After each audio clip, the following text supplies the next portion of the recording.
Want to learn how to make the most delicious meatballs you've ever had? Let me show you how.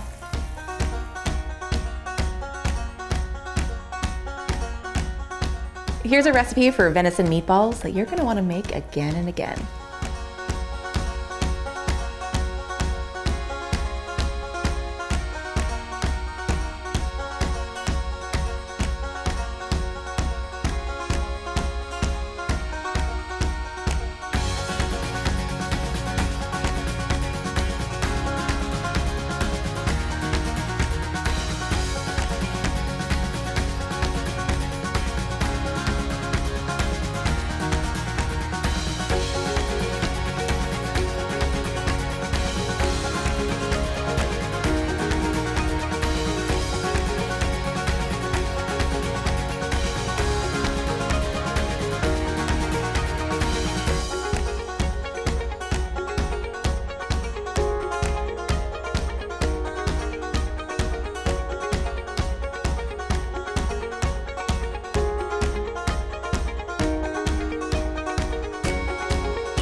Here's a pro tip.